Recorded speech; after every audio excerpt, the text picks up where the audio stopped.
This video is on Unit 6, Chapter 12, Exponential and Logarithmic Functions, Lesson number 4, Solving Exponential Functions when you have same base. So your notes here for solving exponential equations, you have 3 steps. Number 1 says use the properties of exponents to simplify each side of the equation. Then we're going to rewrite the equation so both sides have the same base, and then drop the bases and set the exponents equal to each other. So let's look at some really simple ones to start off. Type number 1 is when you have equation with a common base. So on 1 through 4, you already have the same base, which means we can just quickly set up our equations and solve. So for example, number 2, 5 to the 4n plus 5 is equal to 5 to the n minus 7. Basically, what I normally say here is because the bases are the same, we're just going to get rid of them and deal only with the exponents and set up our equation. 4n plus 5 equals n minus 7. That only can do that if the bases are the same. So subtracting an n, I get 3n equals, I'm going to subtract the 5 and get negative 12, divide by 3, and we get n equals negative 4.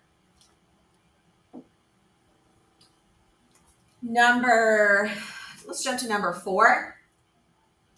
So we have 10 to the negative 4th times 10 to the 9th plus 10 to the v plus 4 times 10 to the 2v minus 11. So we have the same base, which is great, and we're going to get rid of them. But what do we do with all of these exponents? You have to make sure that you're using your rules of exponents.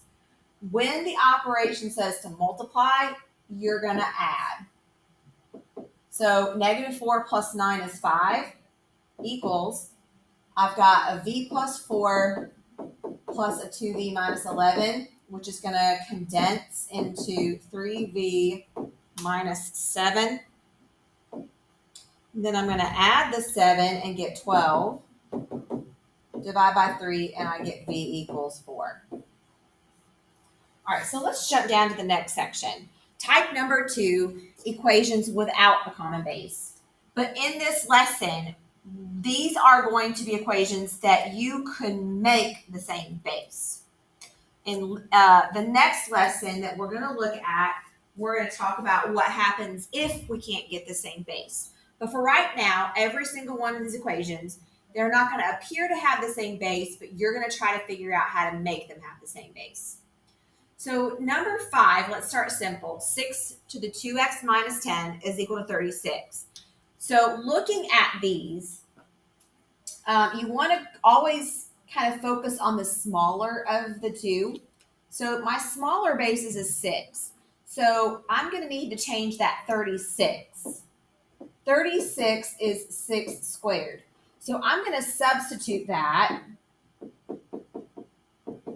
with a 6 squared.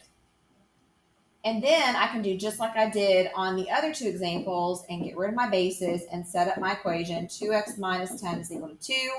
Add the 10 and divide by 2. And we get x equals 6.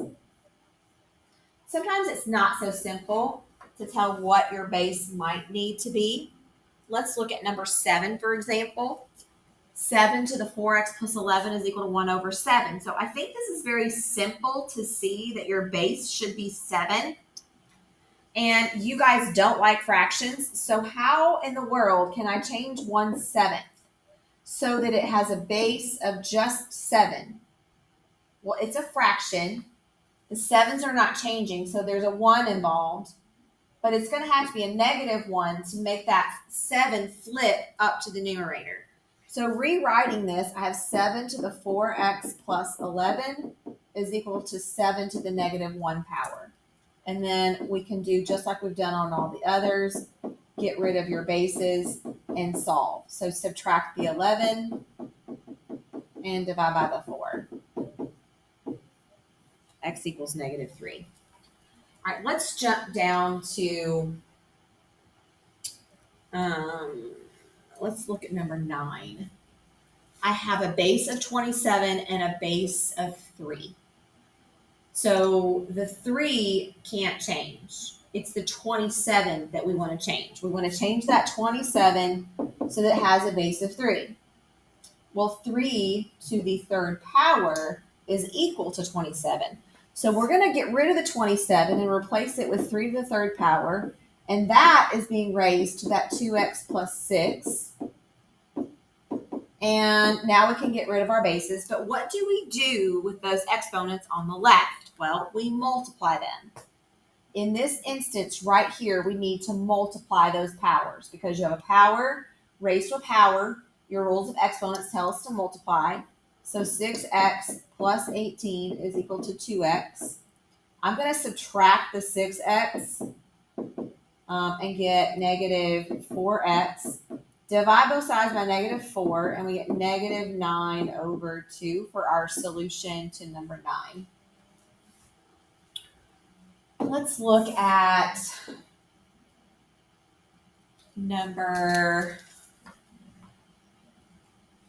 let's just talk about number 11. I'm not necessarily going to work it, but when you look at 125 and 25, actually, let's work this one. 125 and 25. So if I take 25 and I square it, because 25 is the smaller of the two. If I take 25 and I square that, whoops, not that. I get 625. Well, that's too big because I have a 125 on the left. So in this instance, we have to change the 125 and the 25. They both have to change in order for us to have the same base on the left and the right. And that's kind of the focus of this lesson. You have to have the same base on both the left and the right. So the 25 is easy to see. You guys all know that 5 squared is 25. So focusing on that 5 as the base, 5 to what power is 125? Well, 5 to the third power is 125. So now what we can do is the 125 is going to be replaced with 5 to the third power, and that's being raised to the y. And 25 we said was 5 squared, and now we can get rid of those bases and set up our equation 3y equals 2. Divide by 3, and we get y equals 2/3. So the hardest part, I think, about this lesson is figuring out what do I need to make my bases. Let's look at number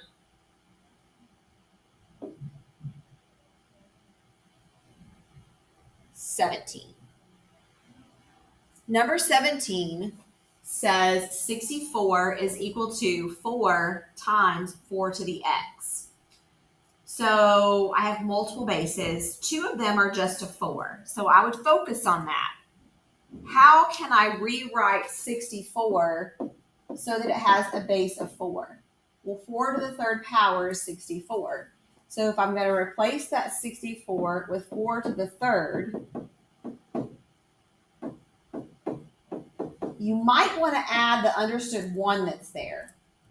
For this reason, once we get rid of those bases, how do I set up that right side of my equation? Well, in this instance, again, because that's multiply, you have to add the exponents. So 3 is equal to 1 plus 4x. Subtract the 1. 3 minus 1 is 2. And then divide by the 4. And we get x equals 1/2. Let's look at number 19. 1/7 is equal to 49 to the x minus 5 times 7 to the x minus 9. So for this one, I think it's fairly obvious that 7 needs to be our base. But again, how do we take a fraction and change it so that the base is now 7? Well, again, the 7s are not changing, so we're just going to make that a -1. So 7 to the -1 power. 49 is 7 squared. So I have 7 squared, and that's being raised to the x minus 5 times 7 to the x minus 9 is not going to change. So here again, you've got to set up your equation following those exponent rules, and we're going to have to add those two on the right. So negative 1 equals x minus 5 plus x minus 9. X plus x is 2x. Negative 5 and a negative 9 are a negative 14. I'm going to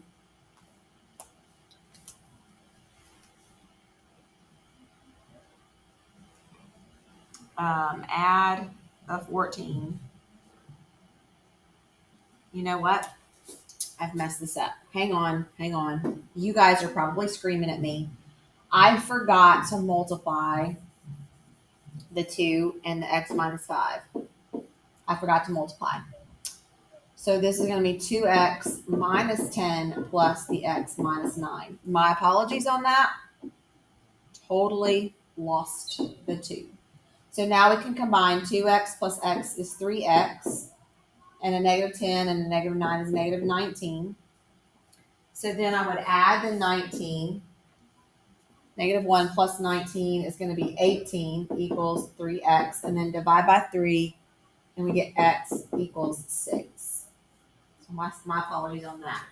I would like to talk about number 20, and then I'll be done. So 4 to the 2x times 1 over 16 is equal to 4 to the 6x plus 18. So for this one, you have to ask yourself, is 4 good enough? Can I make all of my bases 4? And since 4 squared is 16, you totally can. In some cases, you have more than one base that you could create, but for number 20, I would just stick with the 4. And the only one that we need to change is the 16. Now, in order to make this a base of 4, we know that 4 squared is 16. We just have to make that negative to compensate for that fraction. So now this says 4 to the 2x times 4 to the negative 2 equals 4 to the 6x plus 18. And then we can get rid of those bases and add. So 2x minus 2 equals 6x plus 18. I'm going to subtract the 6x. 2x minus 6x is negative 4x.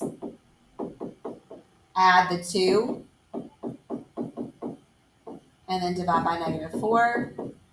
And we get x equals negative 5. So there are your notes for chapter 12, lesson number 4.